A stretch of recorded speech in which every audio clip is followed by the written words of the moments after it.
let's get into it. All right.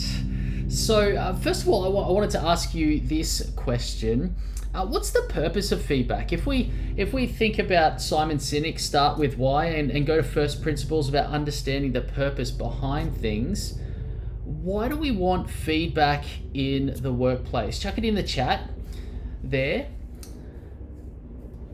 Steph is saying improvement. Yes, it's all about, we definitely want improvement as part of feedback.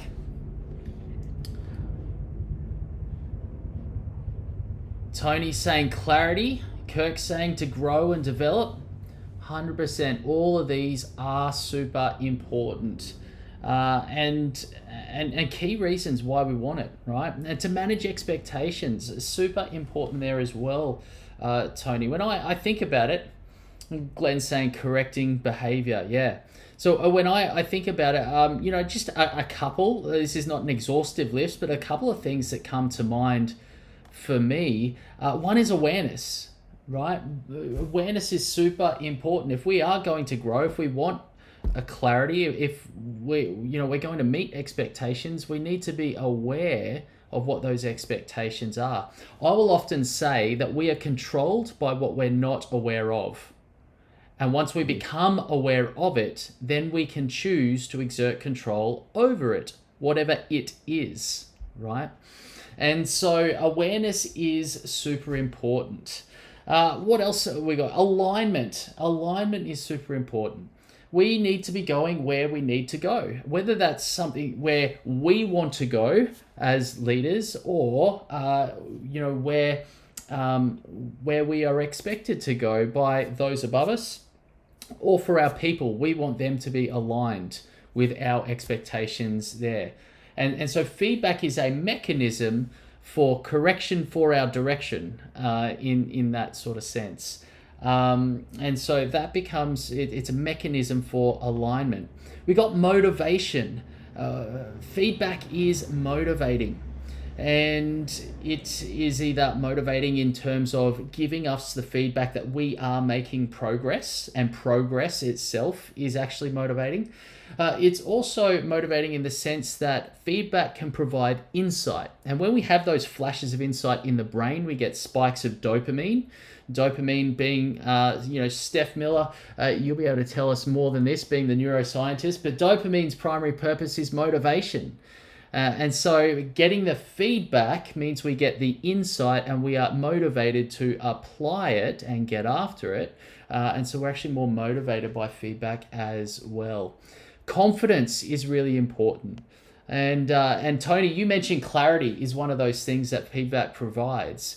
And clarity breeds confidence. It's very hard for us to be confident if we're not clear about the direction, the expectation, the action to take, whatever the subject of focus is. And the final one I've lifted down here is connection. When we are receiving feedback from people, it can, particularly when it's in that team environment, it makes us feel connected to our team because we feel like people have our back. They're letting us know. They're bringing things to our awareness for our benefit. And so it makes us feel connected to the team. And as I said, that's not an exhaustive list, but there are a few things that are coming to mind as to why we want to provide feedback in the workplace. And ultimately what sits in underneath that, or what all of those things kind of sit within the bucket of, it's all about learning and growing. Learning and growing so that we can improve, so that we can do better, so that we can achieve more in the future. Okay?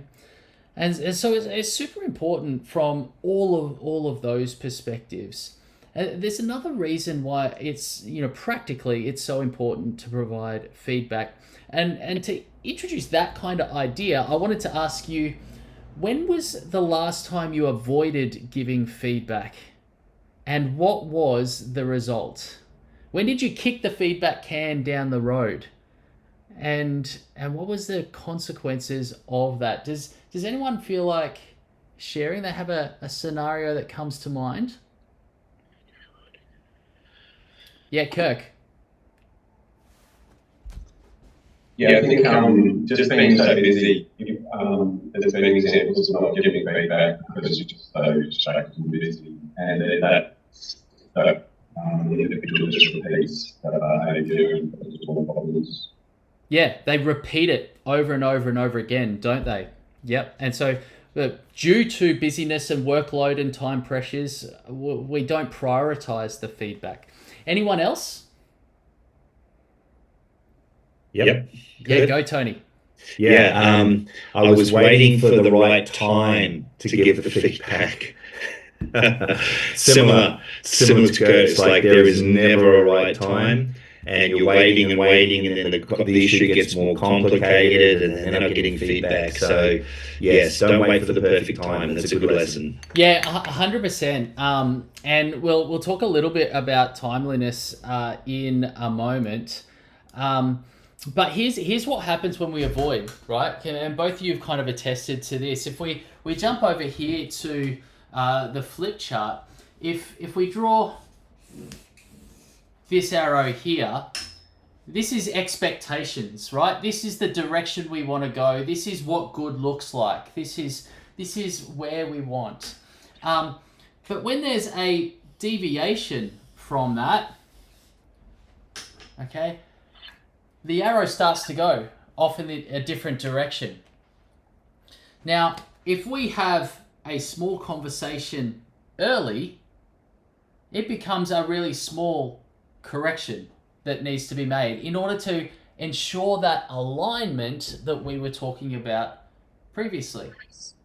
Now, if we avoid having the feedback conversation or the small correction down here, what happens is over time, the deviation becomes much larger. And then... Yes, I just said it. Awesome. Megan, I'm just going to put you on mute. Over time, the deviation gets a whole lot bigger, right? And so this here is a whole lot harder to correct.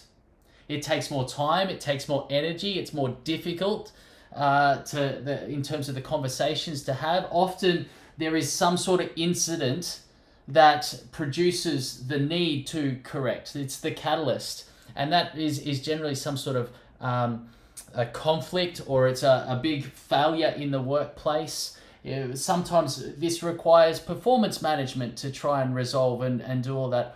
All of the drain on the organizational resources that's required to align a big deviation could have been avoided with a small feedback conversation down here.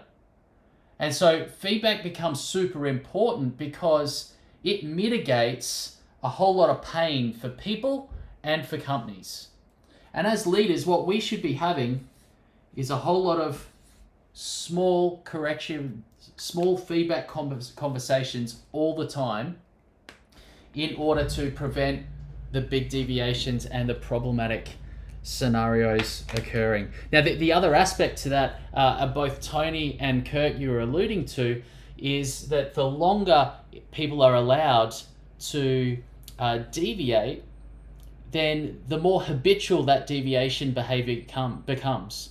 It's the habit that is entrenched, right? There's neural circuits that are being formed and reinforced over and over again, which makes it even harder for the individual to change their behavior over time.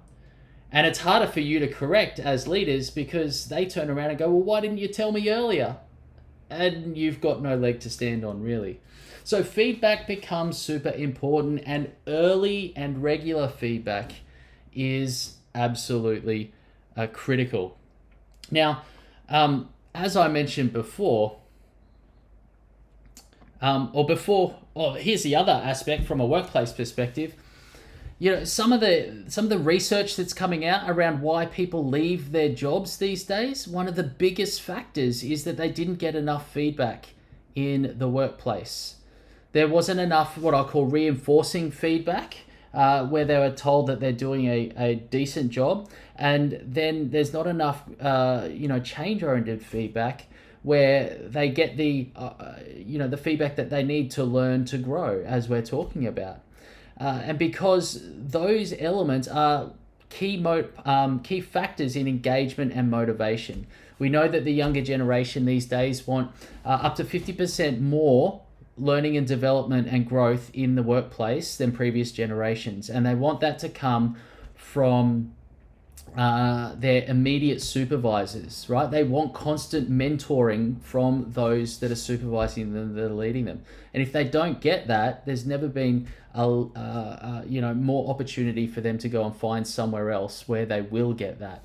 And so, effective feedback, which provides the engagement and the motivation, it provides the connection to the team, is actually one of the lowest cost but highest return on investment retention initiatives that leaders can employ as well. So super important from that perspective. And as Patrick Lencioni would say, direct and personal feedback is really the simplest and most effective way to motivation. Okay. And so that's just kind of setting the scene, right? It's setting the scene around how do we deliver effective feedback. And the topic of this here is fearless feedback. And I wanted to kind of give you a bit of a sense of what is required to be fearless, to be confident, to be a bit more bold in the way that we give feedback, because just knowing how to do it doesn't necessarily translate to us being as confident in doing it. A lot of people, they still hesitate. They hesitate a lot around feedback. As you know, Tony, you were saying around, I've got to find the right time for feedback, or there might be, hey, I've got so much on, I'll get to it at some point, as you were alluding to, Kirk. There's all these different reasons for hesitation, but for me, if we're going to make the transition from fearful to fearless when it comes to feedback, I reckon there's 4 things that we've got to kind of get right. The first is our thinking. We've got to have the right mindset around feedback. The second thing is the conditions. The third is the methodology. How do we actually do it? And the fourth is practice, where we're going to make it regular, habitual. We're going to get good at it. And I've got some tips there that will help you, just enhance the likelihood of higher quality delivery and more effective acceptance on behalf of your people. Okay. So we're going to cover those things. But before we get after what good looks like and how do we do that well, I want to highlight a couple of things so you can avoid giving faulty feedback. There are certain things that we need to avoid when it comes to feedback and making sure that we are setting the scene for effective feedback in the workplace. And the first one is a bit of a pet peeve of mine, and that's leaving feedback to the performance review. Performance review is not a place for feedback. There should be nothing new in that performance review that the individual, the employee, has not received prior. They hasn't had a conversation about outside the performance review, except maybe remuneration and some of those types of things there. But when it comes to their performance, it should not be in the performance review. If you think about what is the purpose of a performance review, and if we go back to where performance reviews started, they started in the military, and they were essentially a report that was given up the hierarchical chain so that leaders knew who they could promote if the leader on the ground got shot in battle. Right? So originally, performance reviews did not involve the employees that they were reviewing. So that's the purpose of a performance review, really. Now, over time, that's morphed a bit, and there's a whole lot of, they've been used for other purposes, things around remuneration, things around goal setting and development focus and all of those types of things. And it's not necessarily a bad thing. But the reality is, if there is a surprise in the performance review, particularly around underperformance, then that is a failure of leadership, not a failure of performance. Because if you are leaving feedback to a performance review, what it means is you're not having the regular feedback conversations. You should be talking to people about their performance, particularly your direct reports, on a regular basis, on a frequent basis. Okay? And it needs to be timely. In order for feedback to be effective, people need to associate the feedback, the new information that they're receiving, with the task or the scenario in which the feedback's being provided or about. And if you're leaving it 6 months between those two, there's no connection there. All right? People want, and particularly these days where we're getting instant feedback from everything with the advance of technology and all those sort of things. I do something, I get a immediate response. People are expecting that. And while we can't necessarily give them straight away, what we do need to do is timely feedback. All right? It needs to be as short a period as possible between the conduct of the performance and the feedback on the performance. If we look at some of the research that's around this space, 84% of employees want or who received fast feedback, so feedback, quickly after their performance, they were more engaged in their workplace. All right. And 96% of employees want that timely feedback. They don't want to wait an extended period to get the feedback. And so again, these are the expectations of our people in the workplace. So, if you're looking to enhance the effectiveness of feedback, make sure it's timely. Don't leave it to the performance review. All right, performance review is not that's not its purpose. Now, the second thing that we need to do is think about avoiding faulty structures to feedback. How do we structure our feedback? And the reality is that some of these were actually taught and favored over time, traditionally. If we think about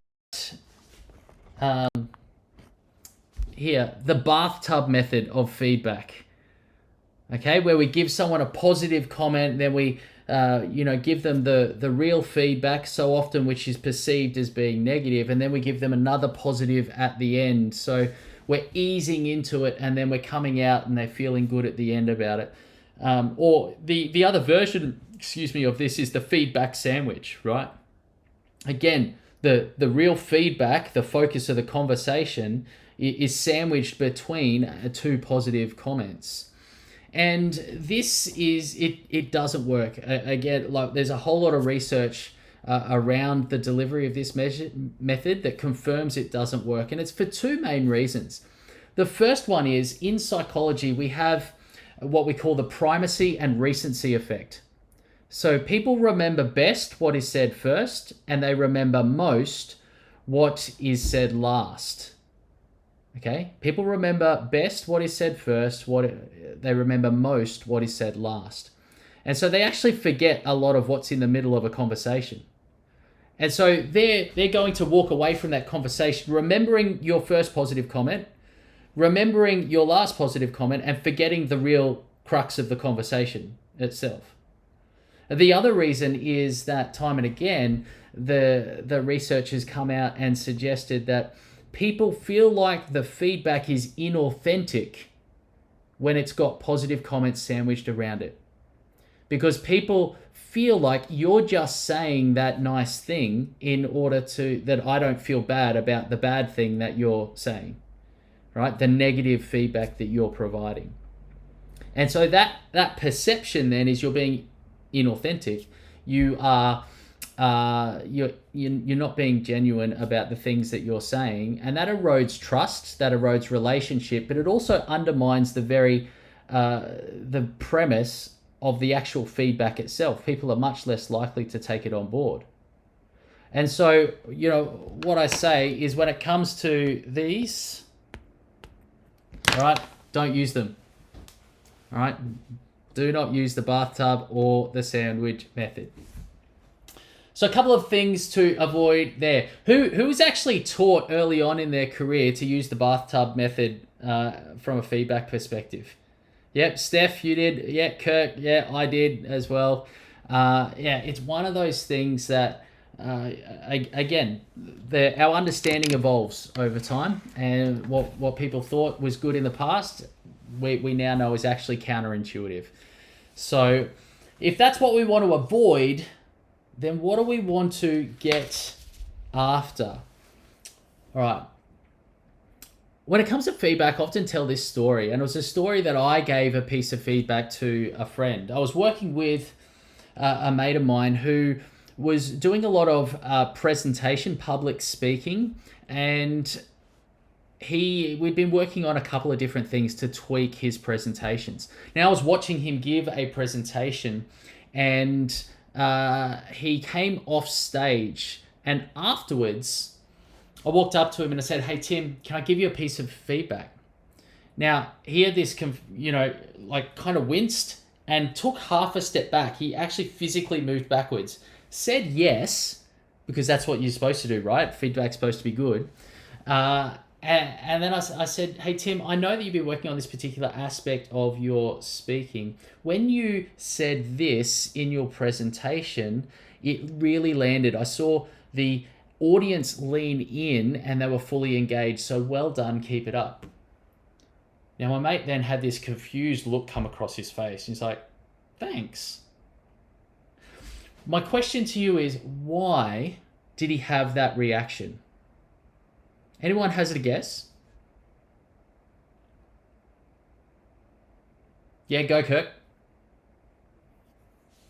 I guess when you're making feedback, that's like constructive, like what we're doing wrong, but it can be positive as well. Yeah, he was expecting something negative, right? Something that he had done wrong. And the reality is, that's the reason why so many people hesitate around feedback, because they see it as something, they see it as negative. They only receive feedback when they've done something wrong, right? And if you've done something wrong, then the natural connotation then is that feedback is around it's negative, right? And so we actually have to break some of the connotations that people have. We've actually got to get our thinking right around feedback in order to be open to it and in order to deliver it with confidence, right? As Steph is saying, our default is to thinking that the word feedback equals bag. That's exactly right. What we want to do is break that association. And in order to do that, we've got to shift our language, because the language that we use shapes the way we think about something. And if we think about positive feedback or negative feedback, and we use that language, those words, positive and negative, then what we're doing is we are reinforcing the connection, the connotation, the association between feedback and negative. And we all want to avoid negative things, right? We actually want people to lean into feedback, not want to avoid it. And so we've got to shape that. Even the research when we talk into this around positive versus negative feedback and the perceptions of it, those that see feedback and received positive feedback, they increase their performance. And what we see is that those that see negative feedback as a negative thing, or they receive, the negative feedback around stuff they've done wrong, the majority of times, statistically, it's not effective. It doesn't actually change their performance, which is really interesting. And so what we need to do, as I'm saying, and the Gallup, here we go. Gallup's study says that only 10% of employees say they feel engaged after receiving negative feedback. Now that feedback that they received, I bet, was probably valuable. It's going to help them grow. It's going to help them learn. It's going to help them increase their performance. But because they view it as negative, they've got a connotation that feedback is negative, it's actually disengaging them rather than engaging them, which is what we want. And so we've got to get this right mindset, our right thinking about feedback, and that starts with the way that we talk about it. And so, my recommendation to people whenever I'm training people on this is that you don't use positive and negative. You don't even use constructive criticism, because criticism is still criticism. Even if it's constructive, it's still criticism. Criticism has a whole lot of negative connotations around it. It is actually a negative word. And so what we need to do is change our thinking, change our language. And I talk about reinforcing feedback and change-oriented feedback, which just, Steph, I see you've just put in the chat there. Okay? We want to reinforce the good behavior that people are doing. And there's too many people walking around out there, and they're kind of like, they're not confident in their work because people haven't told them that they're doing, what they're doing is the right thing. They haven't received feedback that reinforces the good behavior. And so often when we do go to, do that, we talk about praise, giving praise. But what do we say when we give that praise? Hey mate, well done, good job. At which point most people are sitting there going, awesome, I did about 30 things just then. Which one of those did I do well? And because it's so general, it's not actually, we might think we're giving feedback, but it's not actually useful.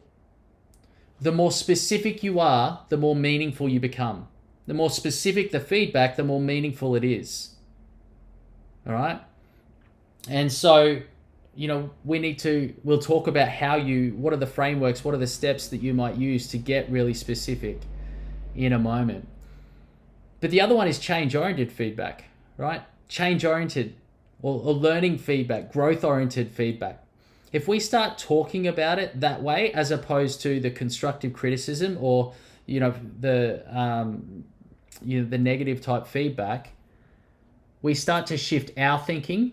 And particularly if we're using that language, that will start to influence our people's thinking as well. And ultimately, we all collectively shift our mindset over time.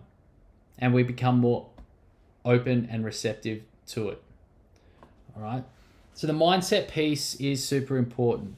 Ultimately, if we're going to be fearless at feedback, we've got to have that mindset where we have the positive beliefs around feedback. We believe it's good. We believe it's worth doing. We're thinking in that way, and we're focused on learning. And that needs to be the primary goal. When you sit down for a feedback conversation, do you actually go, all right, cool, what is the thing that I want them to learn? How do I deliver this in a way that's going to promote that learning? And as you prepare to deliver the feedback, okay, think about those sorts of things. The next thing we got to get after, right, is we got to create the conditions for feedback. If you're trying to deliver feedback in the wrong conditions, one, it's not going to be effective. Two, it can do more harm than good. One of those conditions, the first one really is trust, right? There needs to be trust and there needs to be relationship. I remember very early on in my career, I was talking to a particular leader of mine because there was an issue where someone needed to be provided a certain amount of feedback. And this has been something that I've wrestled with throughout my career is, am I the right person to provide the feedback? Is it my place? And I'll remember that this particular leader of mine gave me this advice, and he said, I will always ask myself, do I have the relationship or the respect in order to provide this feedback? Because if I don't, it's actually going to do more harm than good. Okay? Now, is a relationship? Does the person know who I am? Do they trust me? Do they understand my intent? Are they going to take this the right way? And respect, you can get, even if you don't necessarily have the relationship, but if you've got the respect, there's a level of A, authority, or two, B, expertise there where they respect you. They're going to be open to hearing what you say. Then, maybe it's okay to give the feedback. But if you don't have those two elements, and your feedback is either going to be, one, ineffective, people aren't going to pay attention to it, or two, it's actually going to damage the relationship. All right? It'll cause more harm than good. The other one is more And that's really the condition between individuals. The other one is the condition collectively. And this is the environment of the team. And, modern language around this is psychosocial safety, psychological safety. Do we have that within the team? Is there the collective trust within the team? Do people feel they're able to speak up? Do they feel not threatened when they receive feedback? And, there's a whole lot. We could do a whole session just on creating those conditions. But a couple of quick things to help in that space is, what are the conversations that you're having around feedback amongst your team? Because ultimately, leadership occurs through 1,000 conversations. No conversation occurs in isolation. Every conversation should be laying the foundation for the next conversation. And so what are the conversations that you've had that lay the foundation for future feedback conversations? There's going to be conversations around the team in general, and you say, hey team, how are we going to do feedback around here? Or what do we expect feedback on? Okay, what are the different things? What are our expectations around feedback? And again, this is planting seeds so that people understand that, hey, feedback's part of the culture here. I expect to have feedback because we've had a conversation about it. I'm less fearful of receiving feedback because we've had conversations around what are the things that we're talking about, why we're giving it, all those sorts of things. I know what the expectations are around feedback, so I don't have to fear them. So there's general team conversations. There might be conversations to have around specific scenarios. Okay, in this scenario, what are we going to do? How are you going to receive feedback? When is it going to occur? All right, what is the feedback going to be about? And then there's also personal preference-based conversations around here. And it might be, hey, Kirk, how do you like to receive feedback? Right? And so I can tailor that to you. And these are just some of the different conversations that you can have to get people thinking about feedback and lay the foundation for those feedback conversations in the future. Out of curiosity, who's had some of those conversations in their teams and in their workplace? Steph's kind of going, kind of. Tony says yes, good. It's mostly been instigated by me, like a Yep. scenario where I had to recently appoint the one direct report that I have. So Yep. The current one resigned, left. We were going through recruitment, and I sat in the interviews realizing the HR person interviewed and probably picked up quickly on things. So Yep. once we'd got to a preferred candidate, I just emailed her and said, hey, can you actually give me 30 minutes of feedback on how to, as a person on the other side of the desk interviewing, Yep. do better? So, Yeah, awesome. So you're asking for feedback there. What I love about that is some of those feedback conversations are starting at the recruitment process, right? So right from the word go, you're setting the expectation that feedback is something that we do here in this organization. And the earlier that happens, the better. Okay? Which is cool. So is there any kind of questions around setting the scene and some of those conditions around feedback before we kind of move on? I think you said you were maybe going to cover it and create the conditions. I'm curious, if the conditions aren't right, the team trust or the broader, team trust, and that's team safety. Like if it's not there, how do you even start? So again, we could go in and do a whole session on that, Steph. But how do you start? I think is the key there, and it's never too late to start, is what I would say. And really, if we come back here, kind of, you say, all right, we're over here. We've kind of deviated from where I want to be. All right. So what do we do?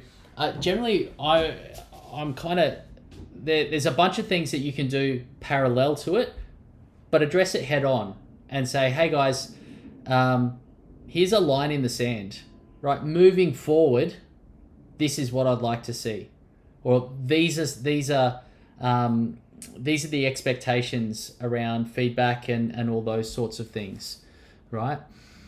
But yeah, it's have the conversation and just say, hey, here's where we are now.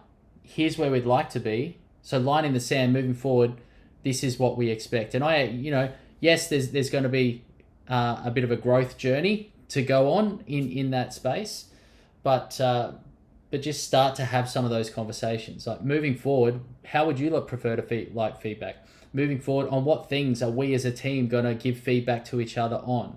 And then constantly reiterate that over time until you build that culture where feedback is expected.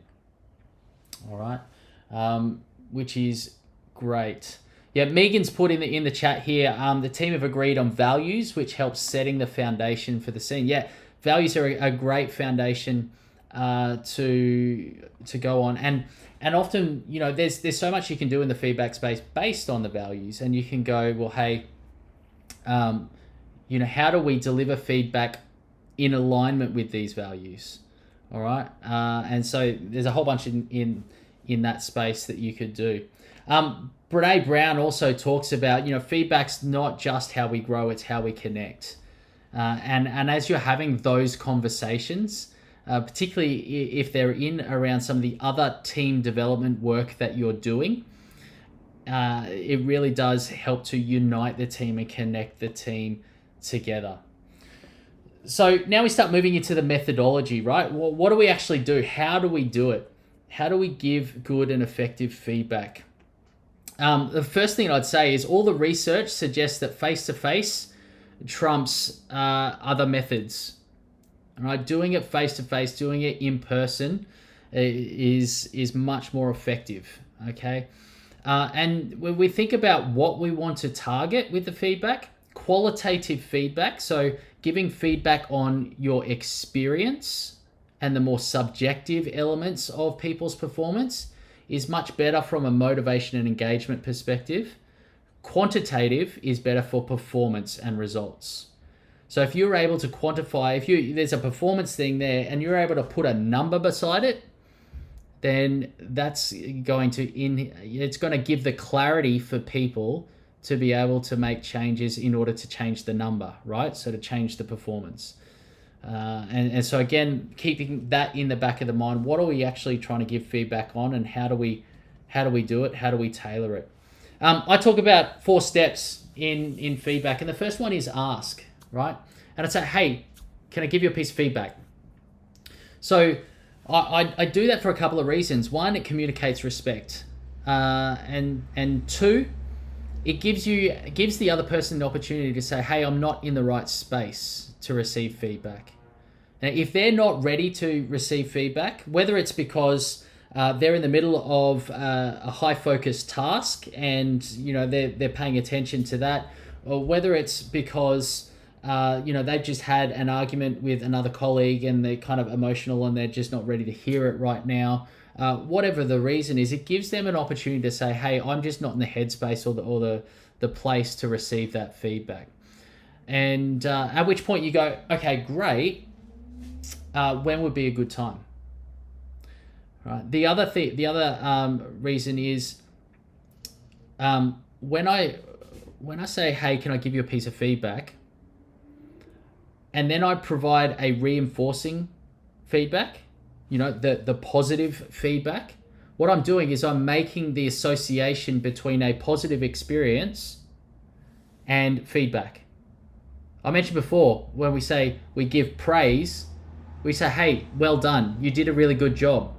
People aren't associating that with feedback. They only associate feedback with something that requires a change, right? And so by asking about feedback, I'm now making the intentional link between feedback and the positive experience that they have. right? And so there's multiple layers here. Now, the question I always get when I ask this is, what happens if they say no?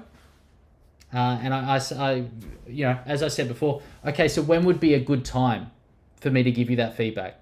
Would it be at the, you know, in half an hour's time? Would you like me to come stop by at the end of the day? First thing tomorrow morning? When would be a good time?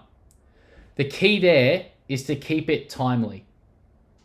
All right. For me, I'm like, some point within a 24-hour period is my preference.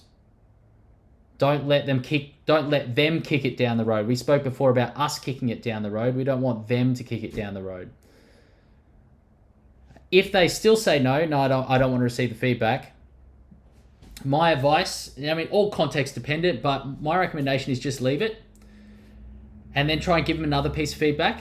And if say no again, then for me, it's a different conversation that needs to be had. And it's a, hey, I've tried to give you some feedback several times now. There's a pattern of behavior of you not receiving feedback and not being open to it. I want to have a conversation around that because that's not meeting my expectations for this workplace. All right. And so that's how I recommend you managing that. But asking, hey, can I give you a piece of feedback becomes really important. Second thing is the observation. You know, and say, hey, John, can I give you a piece of feedback? John, I've noticed over the past 2 to 3 weeks, you've been consistently late to the management meeting. And that's it. It's objective, it's concise, it's just what you have observed, the behavior you have observed. And from there, we move into the impact. Well, John, the impact on me as your leader is that I feel disrespected. It makes me feel like you don't value my time. But I'm also concerned about the impact on the junior members of our team. I don't want you, or I don't want them to think that being late to meetings is okay around here. And so there's two types of impact there. There's the personal impact on me and the collective impact on the team or the organization. And it's important to think about both. The reality, the impact is so important because people get so focused on them and what they are trying to achieve, they're not thinking about others. And they're not thinking about the effect of their behavior, the impact of their behavior on others. And it's become particularly more prevalent in today where we're constantly stimulated. We have high workloads and high pressures, and so we're always kind of constantly doing things. We don't have space and time to sit and reflect and think about, well, what's the impact on others? So part of the leadership role is to facilitate that insight, as you've said there, Tony, right? The impact is where we provide insight in the feedback process. It's where people get to understand the why, the purpose. Okay, it's really where the growth comes. And really what I say is most people, they don't wake up thinking, okay, how do I underperform today? Or how do I annoy the other team? How do I really get under Glenn's skin, the CEO's skin, right? Most people don't come to work like that. There's psychopaths that may, sociopaths, but they're at 0.02 of the population. All right, so the chances are you don't have those in your organization, but people just aren't thinking about the impact. And so what I say is that when people understand the impact of their behavior and how it differs from their intent, they'll initiate change. Most people want to do a good job. Their intent is to do the right thing. And once they understand the impact differs from their intent, they'll initiate change. And so the final step here is go for a solution. Gun for a solution. And you can either be really directive on that, and you can say, hey, John, what I need from you is to set an alarm 5 minutes before or 10 minutes before the meeting to give you time to wrap up and get down the hall and be in the room 5 minutes prior. And there are time and place where you need to be directive in the way that you provide the solution. The other one is a bit more collaborative, and you can say, well, hey, John, I'd love for you to be in the room 5 minutes prior to the meeting starting. What do you need to do in order to make that happen. Okay, and so these are the 4 steps. Now, most people, right, with this, they'll just, when they're delivering feedback, they'll make the observation and provide the solution. But I reckon the real benefit, the real value of intentional feedback is actually in steps 1 and 3. Asking, so that people are making the association around feedback. It's got the long-term and cultural element to it, okay? And the impact, where people actually understand why behind the feedback. They're the 2 most valuable parts for me. That's where the growth happens. That's where the insight happens, as you said, Tony. Now, for anyone that knows me, I'm big on coaching skills and wrote the book, The Coaching Leader. So for me, I always ask, how does the coaching skills enhance the feedback process? Because I believe that coaching skills will enhance everything that you do as a leader. And I think about each of the different stages. How could you ask strategic questions to develop more insight? And so, just an example of that would be the observation stage. You might say, hey, John, what do you think I've observed over the last 2 or 3 management meetings? And what I'm doing now is getting him to reflect, but I'm also developing his empathy, because I'm getting him to put himself in my shoes and start to reflect on scenarios and view them from my perspective, not just his. And there's a whole lot of benefits around that. The other real benefit to that is if I can get him to view the management meeting from my perspective, and he is able to identify the thing that I'm about to give him feedback on, the fact that he was late, and he says, you know what, I was late. If he is able to identify it, then he already has an element of ownership over it. Whenever you are providing feedback, if you can get the person to identify the object of the feedback, the topic of the feedback, the action that they took, that the feedback's going to be centered on, if they identify it first, they will have more ownership over it. And so by asking questions, what do you think I observed? I'm giving the opportunity, I'm creating the conditions within the conversation for them to take more ownership over that particular piece of feedback. All right. So there's just an example of how you might use coaching skills to enhance feedback. I'm just looking at time here, and it's we're running out of time here. So I want to really cover a couple of quick points before I give you the opportunity to ask some questions. And this is around practice. How do we do it effectively? I mean, the more we do it, the more confident we're going to be, the more practiced at delivering feedback we will be, and therefore the more capable and competent at doing it we will be. So doing it lots is really important. One of the big things to make this successful is to communicate your intent. Where feedback can go wrong often is people misinterpret the intent of the feedback. And so I would say, don't make people infer your intent, inform them of it. And so, this is something that's really backed by research. There was this amazing, Dr. David Yeager did some amazing research. He had a colleague of his who was one of the best medical professors at Harvard Medical School come to him and say, look, I've got these students who are kind of the brightest medical students in the country, and I'm giving them feedback and they're not taking it on board. What's going on here? These guys are smart. They want to learn. They want to be here. I'm kind of genuine in giving them feedback. I want them to learn. I want them to be here. But it's just there's a disconnect here. And so they did a whole lot of research in there. And what they found was that for young people at the beginning of their careers, it's for everybody, but particularly that cohort of people, status and respect are 2 things that they are trying to build. They are trying to gain status and they are trying to gain respect so that people take them seriously. And the more high performing they are, often the more they are seeking those things, right? And what they were discovering was that the feedback, getting the feedback, they had that negative connotation of it. And so therefore they were saying, okay, I've done something wrong. The person who's giving me the feedback must not think I'm good enough, right? Which is triggering the status and respect, what we call social threat triggers in the brain.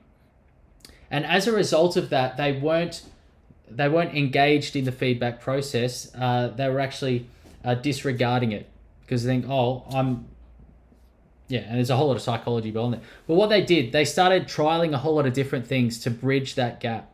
And what they found was there's about 14 words that if you put at the beginning of the feedback, drastically increased the likelihood that people were going to take it on board. And so when you communicate your intent, the research talks about transparency statements. And before you deliver the feedback, you say, I'm giving you this feedback because I have high standards and I believe that you can meet them. And what it's doing is that's actually reinforcing people's status and respect because it's speaking into their potential. It's speaking into, hey, you're good enough to perform at this high level, to meet these high standards. And I want you to do that. I'm going to help you do that. And what they found was it was about people were 50, 60% or something more likely to take the feedback on board and actually change their behavior when you communicate intent before your feedback. It's also a really important one if you're delivering some really hard feedback. I'll often what I call front load the conversation and just say, hey, this is going to be a really hard conversation. It's going to be hard for you to hear. It's going to be hard for me to have, but I'm giving you this feedback because high standards, believe you can meet them. Or, we're working to have a great culture here, and I want to support you building that. Whatever the kind of context requires there with the language. And every time I have used that, I've had executives and leaders just basically clear their desk and lean in and go, all right, let's have this conversation. And they're fully engaged in it. So that becomes really important. Communicate your intent. The next one is prime for feedback. Earlier in the year, I was emceeing a conference, and I at the end of my the session or the day, I went up to the national president and I said, "Hey Sally, I'd love some feedback on my emceeing today." And she turned around and goes, "Feedback on what?" Right? It was great. She said, "Cliff, if you had to come to me this morning and you had said, Sally, I would love some feedback on." Right? I would have been looking throughout the day for that specific thing, and I would be able to give you some really valuable, detailed feedback on that. But because you didn't prime me for it, like I can say, look, it was great, the energy was good, but I can't give you anything specific because I wasn't looking for it. And so priming people is really good. Sitting down with people before the performance task, whatever it is, and saying, hey, what would you like feedback on when you conduct this task? Or even just saying, hey, at the end of it, I'm going to be giving you some feedback. You're priming people to expect feedback. So what you do before the performance often lays the foundation for them receiving feedback after the performance. Right? Priming becomes really important. And the final one, if you want feedback to be an important part of your culture, lead the way. Ask for it. You need to role model engaging in feedback. And you've got to ask people, hey, how am I going? What's your feedback for me? You've got to be open to it. And so often, if you have that conversation as a leader, your people will turn around after they've given you some feedback and they'll say, do you have anything for me? Right? And so lead the way, create the expectation. And if you do all of those things well, feedback will start to become more and more common in the workplace. So I'll stop there and open for questions really quickly before we wrap up today. Anyone got any specific questions about feedback?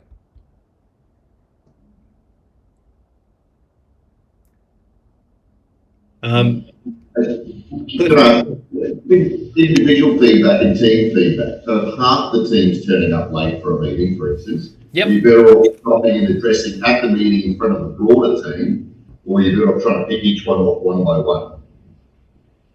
I'll always say context dependent, but as a generalization, collective feedback, I generally provide collectively.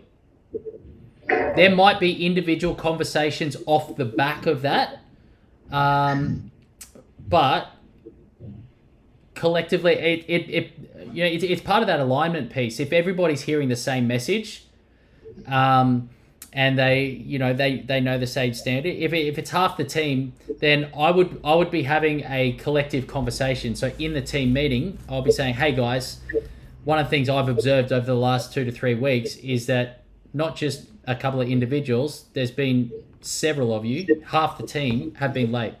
Let's have a conversation around our expectations around team meetings. And I'd be doing that collectively. As I say, you might have conversations with one-on-one, you might have some more senior members of the team, and you say, hey, mate, you are a more senior member of the team. I expect you to be leading the way in here. And so, for me, I would really love to see you making sure that you're on time, checking in with the others, holding them accountable, and doing all. So you might have some individual conversations off the back, but collective feedback I generally provide collectively. Tony, you were going to ask a question? An observation, maybe a question around, say, would use the term positive or say negative feedback. A mentor once taught me, and they said, and you probably got the stats on this, Cliff, if you genuinely overload on good reinforcing, then you think about the emotional bank account, there's enough in the tank to make the withdrawal. I think it's about 5-1, they say in there. I'm just interested on your, because if we're only giving the negative reinforcing, it feels like we're catching them doing the wrong thing all the time. Yeah. So the 5-1 ratio. Sorry, I'm interested in your thoughts on that. Yeah, so the 5-1 ratio actually comes from John Gottman's work, which is actually around marriage. A little left field, but it translates. Mm-hmm. So John Gottman and his team can observe a couple, and for a particular amount of time, as they discuss a particular number of things, and they can predict with about a 90% success rate whether or not that marriage is going to be successful in 10 years' time, which is actually pretty phenomenal when you think about it. And the ratio that they're looking for is 5 positive interactions to 1 negative one in that engagement. So if we take we translate that into the workplace, the numbers may be slightly different, but the principle is the same in that you have to have more positive interactions than negative ones. You need to have more investments into the bank account so that you don't come up bankrupt when you have to make withdrawals. If you want to look at it that way. And feedback is one of the mechanisms. It's not the only one, right? It's not to say that you need to give 5 positive pieces of feedback to 1 negative one. It's just part of that equation. And what I would say is that based on my experience, leaders far under index on the reinforcing feedback. They could be providing a whole lot more.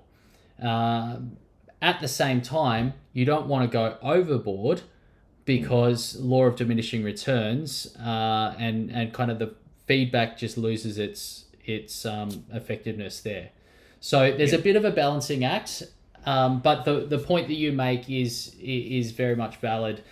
Feedback is a mechanism by which we increase the level of positive interactions in the workplace as well as reinforce what needs to change. So thanks. Great. Cool. All right, guys. Well, we are slightly over time here. Thank you very much. The closing thought, right, that I wanted to leave you with was This one from Doc Rivers, who's an NBA coach over in the States, and he says that average players want to be left alone. Good players want to be coached. Great players want to be told the truth. They want the honest feedback. And really our job as leaders is to create an environment where we can transition people from average through good to great. And feedback is a real key mechanism by which that happens. Feedback it may still be uncomfortable as you start to apply some of those things, but there is no comfort in the growth zone, and there's no growth in the comfort zone. So as you start to apply some of this in your workplace, even if it's uncomfortable, that's a good thing. That means you are growing and you're helping others do the same. So thank you very much. We'll close this formally, and I'll stick around for a couple of minutes if people want to stay online and ask a question. But thanks for joining us, guys.